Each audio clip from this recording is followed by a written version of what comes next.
அனைவருக்கும் வணக்கம். என்னுடைய லைஃப் ஸ்டோரி பத்தி வீடியோஸ் அப்லோட் பண்ணிட்டு இருக்கேன். முந்தைய வீடியோக்களோட லிங்க் எல்லாமே டிஸ்கிரிப்ஷன்ல கொடுத்துருக்கேன், பார்த்து தெரிஞ்சுக்கோங்க.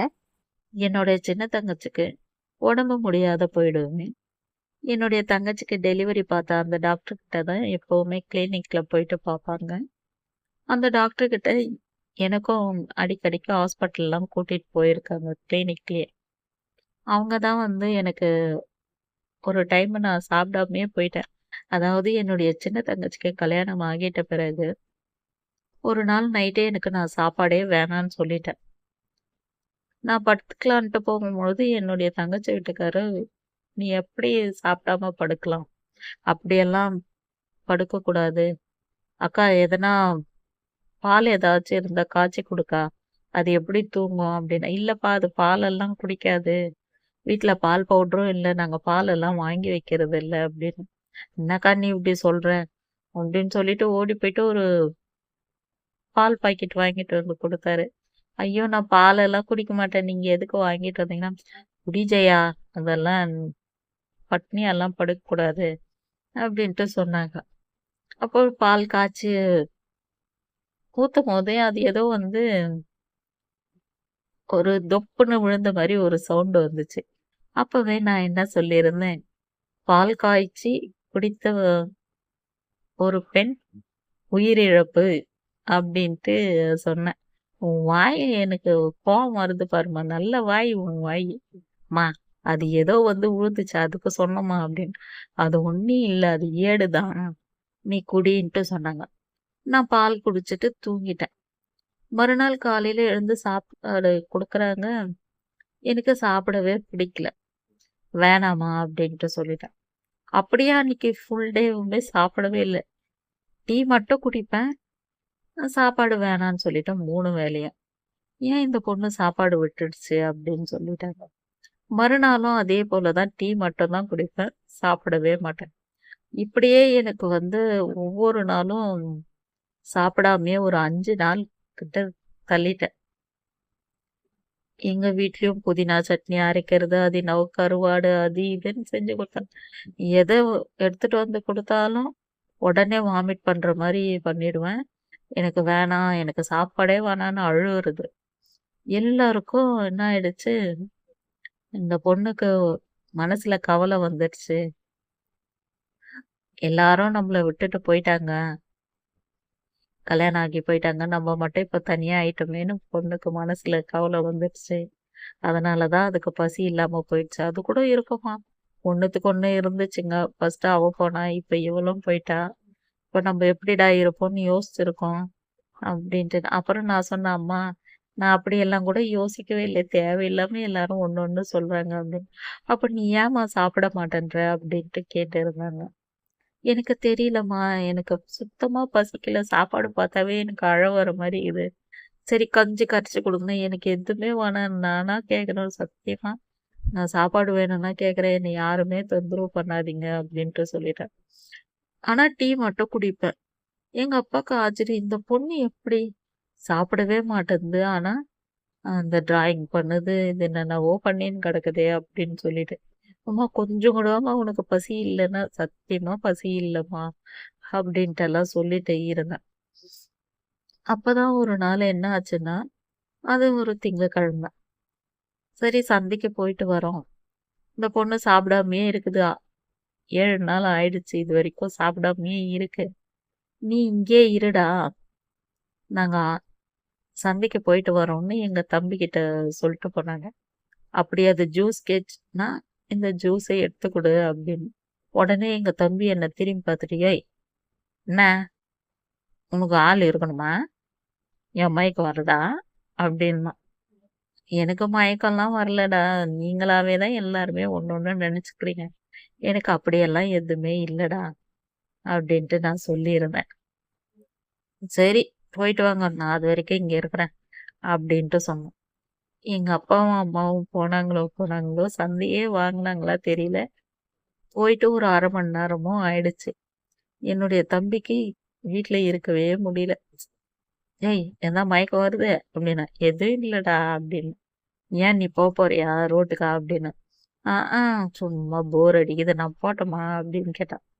சரி போயிட்டு வந்து ரசிக்கிறோம். பார்த்தாங்கன்னா திட்டுவாங்க அப்படின்னு. சரின்னு கிளம்பி அவன் போயிட்டான். போன வேகத்திலே குடுகுடுன்னு ஓடி வந்து செப்பலெல்லாம் தூக்கி படி கீழ போட்டு வந்து தலகாணி போட்டு படுத்துக்கினான். என்னடான்னா, அம்மாவும், அப்பாவும் வராங்க அப்படின்ட்டுன்னு. சரி நானும் அமைதியா இருந்தேன்.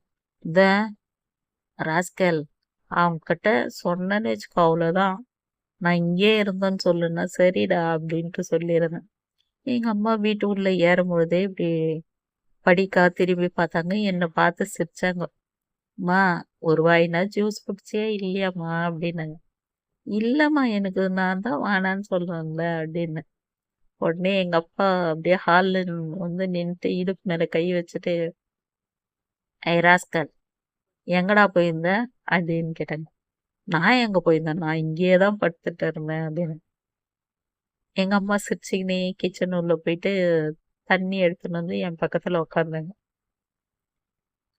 உடனே எங்க அப்பாவும் சேர் போட்டு உட்காந்துட்டு, "ஏன்டா பொய் சொல்ற?" அப்படின்னா, "ஓ நீங்கலாம் இப்படியெல்லாம் கேட்டீங்கன்னா எனக்கு சிரிப்பு தான் வருது. நான் இங்கே தான் இருந்தேன். அதுகிட்ட கேட்பாரு" அப்படின்னு. நானும் சிரிச்சுனப்பா இங்க தான்மா நான். உடனே எங்க அம்மா சொல்லிட்டாங்க, "நீ கூட ஏம்மா பொய் சொல்ற? உன்னாலயே சிரிப்பு தாங்க முடியல. அவன் அந்த மரத்தாண்ட வந்தான். நாங்க 2 பேரும் வரத்த பார்த்த உடனே ரிட்டர்ன் வீட்டுக்கு ஓடி இருந்தான். எங்கள பார்த்துட்டு தான் ஓடி வந்து செப்பலெல்லாம் தூக்கி அத படி கீழ போட்டுக்கிறான். வந்து இதுக்கப்புறம் தான் படுத்துக்கிறான். உன்ன மிரட்டிட்டு போனானான்னு." அப்புறம் நான் சிரிச்சேன். பின்ன எவ்ளோ நேரமா நான் இங்கேயே கத்து இருந்து அதுக்கு மயக்கம் வருமோன்னு நினைச்சீங்க. அது ஒண்ணும் இல்ல. அது நல்லா தான் உட்கார்ந்து கிடக்குது. நீங்களா தான் தேவையில்லாம இது பண்ணீங்க. அப்புறம் அப்பா சொன்னாங்க, "ஏன்டா சப்போஸ் அதுக்கு மயக்கம் ஆகி கீழ விழுந்துட்டு இருந்துச்சுன்னா என்ன பண்றது? அதுக்காக தானடா உன்ன விட்டு போறோம். ஒரு உதவிக்கு கூட இருக்க மாட்டேன்ற. எந்த நேரமும் கிரவுண்டு, கிரவுண்டு, கிரவுண்டு. அப்படி என்னடா அதுல வச்சுட்டு இருக்கிற?" அப்படின்னு. "ஆ சரி, சரி அட்வைஸ்லாம் விடுங்க" அப்படின்ட்டு அவன் கிளம்பி போயிட்டான். அதுக்கப்புறம் தான் எனக்கு இப்போ இது 7வது நாளும் ஆயிடுச்சு. 8வது நாளும் சாப்பிடல. 10வது நாளும் போயிடுச்சு. ஆனா டீ இது போல தான் குடிச்சிருந்தேன். அப்புறம் எல்லாருமே சொன்னாங்க. "இப்படியே வீட்ல வச்சுட்டு இருந்தா எப்படி 10 நாளைக்கு மேல ஆயிடுச்சு அந்த பொண்ணு சாப்ட்டு. ஹாஸ்பிட்டல் எங்கன்னா கூட்டிட்டு போங்க" அப்படின்னு சொல்லியிருந்தாங்க. அப்புறம் தான் எங்க அம்மா சொன்னாங்க, "வேற எங்கேயுமே வேணாம். நம்ம பார்க்குறோமே அந்த கிளினிக்கே வந்து ஜெயாவையும் கூட்டிட்டு போலாம்" அப்படின்னு சொல்லிட்டு. ஆனா என்ன கூட்டின்னு போன நேரம் அன்னைக்கு டாக்டரே வரலன்ட்டு சொல்லிட்டாங்க. அதால நாங்க அன்னைக்கு போகவே இல்ல. இப்ப காலையிலேயே கவர்மெண்ட் ஹாஸ்பிட்டல்ல இருப்பாங்க அந்த டாக்டர். அங்க என்ன கூட்டிட்டு போனாங்க. அப்ப என்ன பார்த்ததுமே டாக்டர் வந்து அவங்கள உள்ள விடுங்க அப்படின்ட்டு சொல்லியிருந்தாங்க. அப்போ அம்மா எல்லா விஷயத்தையும் சொன்னாங்க. "ஏங்க நீங்க சாப்பிட மாட்டேன்றீங்கன்னு?" "எனக்கு பசிக்கல" அப்படின்ட்டுலாம் சொல்லியிருந்தேன். "ஏன் பசிக்கல? என்ன மனசுல கவலைன்னா?" "ஐயோ! எந்த கவலையுமே இல்லன்னு." "என்ன சாப்பிட்டீங்க 10 நாளைக்கு முன்னாடின்னா?" "நான் எதுவுமே சாப்பிடல." "எதுவுமே சாப்பிடாதீங்க அப்போ இப்படி இருக்கிறீங்கன்னா, உண்மையாவே எனக்கு பசிக்கல" அப்படின்னு சொல்லியிருந்தேன். அவங்களுக்கே எனக்கு என்னதான் ப்ராப்ளம்னே கண்டுபிடிக்க முடியல. சரிங்க. நீங்க வீட்டுக்கு போயிட்டு சுட கஞ்சி வச்சு குடுங்க" அப்படின்ட்டு சொன்னாங்க. அதெல்லாம் கூட குடுத்தேன். எது குடுத்தாலும் அப்படியே வாமிட் பண்ணிடுது. அதாலயே சாப்பிட மாட்டேன்து அப்படின்னு. அதுக்காக இவ்ளோ நாளெல்லாம் இப்படியே விட்டு வச்சிருக்கிறதே எவ்வளோ இது. ஆனா அவங்க ஆக்டிவா தான் இருக்கிறாங்க. சாப்பிட்ட மாதிரியே இருக்கிறாங்க. அதுதான் எங்களுக்கு ஆச்சரியம் அப்படின்னு அம்மா சொல்லியிருந்தாங்க. அதுக்கப்புறமா தான் டாக்டர் அங்கேயே ஒரு டேப்லெட் குடுத்தாங்க. இந்த டேப்லெட்ட வந்து நீங்க சாப்பிடுங்க. அப்ப நான் சொல்லியிருந்தேன், "இல்ல எனக்கு டேப்லெட் எல்லாம் ஆகாதுங்களே. எனக்கு ஒரு மாதிரி முகம்லாம் அலர்ஜி மாதிரி ஆகிடும்" அப்படின்னு. "இதெல்லாம் ஒண்ணும் ஆகாது. இது பசி எடுக்கிறதுக்கு தான் நீங்க சாப்பிடுங்கன்னு" சொல்லி குடுத்தாங்க. அப்புறம் அங்கேயே டாக்டர் எதிர்க்கவே சாப்பிட்ட பிறகு அவங்க சொன்னாங்க, "வீட்டுக்கு போயிட்டு நல்லா சுட கஞ்சி சாதம் போட்டு ரசத்த கரைச்சு குடுப்போமே அந்த மாரி குடுங்க. எதுவுமே வாமிட் பண்ண மாட்டாங்க. அப்படியே பண்ணாங்கன்னா, இந்த ஒரு டேப்லெட் குடுங்க" அப்படின்ட்டு சொல்லியிருந்தாங்க. கண்டிப்பா அவங்களுக்கு இன்னும் ஒரு 2 1/2 மணி நேரத்துல பசிக்கும் அப்படின்னு சொன்னாங்க. இப்ப போயிட்டு அவங்க கேட்கலன்னா கூட விட்டுருங்க. சாப்பாடு குடுக்காதீங்க. கண்டிப்பா இன்னும் 2 1/2 மணி நேரத்துல சாப்பாடு கேட்பாங்கன்னு சொல்லியிருந்தாங்க. எனக்கு ஹாஸ்பிட்டலுக்கு போய் வந்ததுமே அப்படியே தூக்கம் அளவுக்கு அதிகமா இருக்கவே நான் படுத்து தூங்கிட்டேன். சாயங்காலம் 4:30 மணி இருக்கும். எழுந்து அப்படியே வயிறெல்லாம் எரியிற மாரி இருந்துச்சு. "அம்மா பசிக்குதுன்னு" சொன்னேன். உடனே எங்க அம்மாக்கு அப்படியே ஒரு ஆச்சரியமாயிடுச்சு. "அம்மா குழம்பு ஊத்தியே போட்டுன்னு வரேன்" அப்படின்னாங்க. உடனே எங்க அப்பா திட்டினாங்க. டாக்டர் தான் கஞ்சி மாத்தி குடுக்க சொன்னாங்களா? இல்ல கஞ்சி எல்லாம் அது குடிக்காதுன்னு. இல்ல இல்ல கஞ்சியே குடு. அதுவே குடிக்கிறேம்மா அப்படின்ட்டு சொல்லியிருந்தேன். உடனே எங்க அம்மா கஞ்சி கரைச்சு ஊட்டுறாங்க. அம்மா நாளைக்கே எனக்கு பால்கோவா வாங்கி தரியா? அப்படின்னு ஃபர்ஸ்ட் வார்த்தை கேட்டேன். அதுக்கப்புறம் அம்மா இன்னைக்கு டீ கடையில ஏடு போட்ட காப்பி கிடைக்கும் அப்படின்னு கேட்டேன். உடனே எங்க அம்மா சொல்லிட்டாங்க, எங்க அம்மாளுக்கு பசி எடுத்துக்கிச்சு. இவ்வளோ நாள் எங்கம்மா போயிருந்துச்சு இந்த பசி உனக்கு அப்படின்னு. அப்புறமா அம்மா போயிட்டு அன்னைக்கு சாயங்காலமே டாக்டர் எங்க கிளினிக்கு வந்திருந்தாங்க.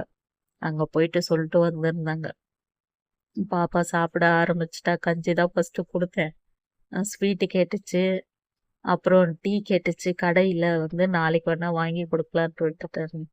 அவளுக்கு அந்த பால் தான் வந்து ஏதோ மந்தம் மாதிரி ஆயிட்டு இருக்குது அப்படின்னு. அப்புறம் தான் அம்மா சொன்னாங்க, அன்னைக்கு பால் குடிச்சிட்டு ஒரு பீஸ் கேக் சாப்பிட்டுச்சுன்னா அது கூட இருக்கலாம். அவ ஒரே இடத்துல உட்காந்துட்டு இருக்கால, அதுலதான் ஏதோ ஆயிருக்கு. ஒன்றும் பிரச்சனை இல்லை, இதுக்கப்புறம் நல்லா சாப்பிடுவா. கேட்கறத வாங்கி கொடுங்க அப்படின்றது போல சொல்லி இருந்தாங்க. அந்த டாக்டர் கிட்ட தான் என்னுடைய தங்கச்சியும் அடிக்கடிக்கு செக்கப்க்கெல்லாம் போகும். அப்படி என்னுடைய தங்கச்சிய செக்கப் போயிருந்தப்போ நீங்க கவர்மெண்ட் ஹாஸ்பிட்டல்ல அட்மிட் ஆயிடுங்க அப்படின்ட்டு சொல்லியிருந்தாங்க. அப்போ அம்மா சொல்லியிருந்தாங்க, ஜெயாவை பார்த்துக்க ஆள் இல்லை, அதால ஜெயாவை பார்த்துக்கிறதுக்காக பெரிய பாப்பா எங்க வீட்டுக்கு வந்துருச்சுன்னா பசங்களாம் அவங்க ஆயா வீட்டுக்கு அனுப்பிடுறேன். எல்லாமே இதெல்லாம் ரெடி பண்ணிட்டுனா தான் என்னால நிம்மதியா போய் ஹாஸ்பிட்டல்ல இது கூட இருக்க முடியும். சரிங்க, நானும் அட்மிட் பண்ணணும் கண்டிப்பா அப்படின்னு சொல்லியிருந்தாங்க. ஏதோ பயப்படுற மாதிரி இல்லைன்னு, அச்சச்சா அது அப்படியெல்லாம் இல்லை அப்படின்னு சொல்லிட்டு அட்மிட் பண்ண சொல்லியிருந்தாங்க. அப்ப என்னுடைய தங்கச்சியும் என்னை பாத்துக்கிறதுக்காக வந்துடுச்சு. குட்டி பொண்ணை எங்க வீட்லயே வச்சுட்டோம். பையனை மட்டும் எங்க தங்கச்சியோட மாமியாருக்கு கூட அனுப்பிட்டோம். அப்ப என்னுடைய தங்கச்சிகிட்ட எங்க சின்ன தங்கச்சி குழந்தை அவ்வளோ பாசமா இருந்துச்சு. எல்லாரும் சொன்னாங்க, இந்த பொண்ணுக்கு வந்து உடம்பு முடியாம போனதுக்கு காரணமே இந்த பசங்க தாம்மா. எப்ப பார்த்தாலும் நை நை நைன்னு அழுதுட்டே இருக்கிறதுக்கு காரணமே இல்லாம அதுலயே அந்த பொண்ணுக்கு டென்ஷன் ஆகி இப்போ போய் அட்மிட்ல கிடக்குது. எப்படி பாக்குறா பாரு, சொல்றத நம்மளதான் சொல்றாங்கன்ட்டு தெரிந்து பாருமா. ஆனா உங்ககிட்ட இவ்ளோ பாசமா இருப்பான்னு நினைச்சே பாக்கல. பெரியவங்கன்னா கூட அவங்க ஆயா வீட்டுக்கெல்லாம் போய் வராங்க. இவ விட்டுட்டு இருப்பான்னு நினைச்சே பாக்கல. ஆனா பரவாயில்ல அப்படின்ட்டு சொல்லியிருக்காங்க. 2 நாள் இங்க இருந்தாங்க. அதன் பிறகு வேலூர் ஹாஸ்பிட்டலுக்கு மாத்தணும்ன்ட்டு சொல்லிட்டாங்களாம். அப்போ அம்மா ஃபோன் பண்ணப்போ நான் கேட்டேன், அம்மா ஏதாச்சும் உடம்புக்கு பிரச்சனையான்னு? இல்லம்மா இங்கெல்லாம் அந்த டாக்டர் எல்லாம் வரமாட்டாங்களா, அதால வேலூர் ஹாஸ்பிட்டலுக்கு போக சொல்றாங்க. நாங்க அங்க போறோம். அங்க போயிட்டு ஏதோ ஒண்ணு சொன்னாங்கன்னா நான் ஃபோன் பண்றேன் அப்படின்ட்டு சொல்லியிருந்தாங்க. என்னுடைய தம்பி காட்பாடியில வேலை செஞ்சதால என்னுடைய தங்கச்சி வேலூர்லயும் அட்மிட் ஆயிட்டு இருந்ததால காட்பாடியில வேலை முடிச்சிட்டு 5 மணிக்கு மேல கிளம்பி ஹாஸ்பிட்டலுக்கு போய் சேர்றதுக்கு 7 மணி ஆயிடும். ஒரு 10 நிமிஷம் தான் தங்கச்சி எல்லாம் பார்த்துட்டு மறுபடியும் வீட்டுக்கு அவங்க வர்றதுக்கு 10 மணி ஆயிடும். அப்போ என்னுடைய தங்கச்சி அட்மிட்ல இருக்குன்னு என்னுடைய தம்பி அவங்க வீட்டுக்கெல்லாம் கூட சொல்லவே இல்லை. நாங்களும் அப்போ பேசுறதெல்லாம் கிடையாது. டெய்லி ஆனா இவன் வந்து வேலை முடிச்சுட்டு வரேன்னா அப்படிதான் போய் சொல்லி வீட்டுக்கு போயிட்டு இருக்கான். அப்படிதான் ஒரு நாள் டாக்டர் கூப்பிட்டு எங்க அம்மா கிட்ட ஒரு தகவலை சொன்னதும் எங்க அம்மா அப்படியே தலை சுத்தல் மாதிரி எல்லாம் வந்துட்டு ரொம்ப அழுதுட்டு என்னுடைய தம்பிக்கு ஃபோன் பண்ணியிருக்காங்க. என்னுடைய தம்பியும் அதிர்ச்சி ஆகி உடனே ஹாஸ்பிட்டலுக்கு போயிட்டான். அதுக்கப்புறம் டாக்டர் கூட எல்லாம் சண்டை எல்லாம் போட்டாங்க. அந்த சண்டை எல்லாம் என்ன ஆச்சுன்ட்டு தெரிஞ்சுக்கணும்னா அடுத்த வீடியோல சொல்றேன். இந்த வீடியோ பிடிச்சிருந்தா லைக் பண்ணுங்க.